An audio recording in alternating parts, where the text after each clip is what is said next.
ভারতের communist party মার্ক্সবাদী ২৪তম Tripura রাজ্য সম্মেলনকে সামনে রেখে সাব্রুমে বাইক র্যালি সংগঠিত করা হয়।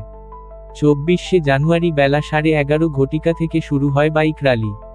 আগামী ২৯, ৩০, ৩১শে জানুয়ারি আগরতলায় ভারতের কমিউনিস্ট পার্টি মার্ক্সবাদীর ২৪তম ত্রিপুরা রাজ্য সম্মেলন।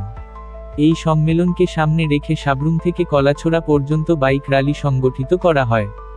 বাইক র্যালিতে সাব্রুম, জলেফা, হরিণা, মনুবাজার, সাতচাঁদ, কলাছড়ায় পথসভা সংগঠিত করা হয়।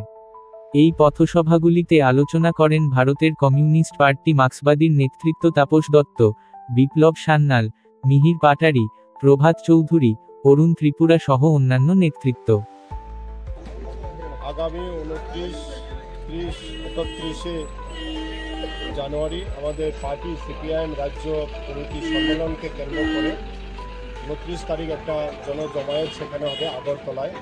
তার প্রস্তুতি পর্ব হিসাবে ইতিমধ্যে আমাদের গোটা মহকুমায় আমরা প্রচার চালিয়ে যাচ্ছি। আজকের এই প্রচারের একটা অংশ হিসাবে আমরা আমাদের সাব্রুম মহকুমায় একটা বাইক র্যালি সেখানে আমরা করতে যাচ্ছি। এই বাইক র্যালিতে আমাদের আহ্বান থাকবে আমাদের এই জনসমাবেশে অংশগ্রহণ করার জন্য যুবক যুবতী আপামর জনগণকে আমরা আহ্বান রাখছি।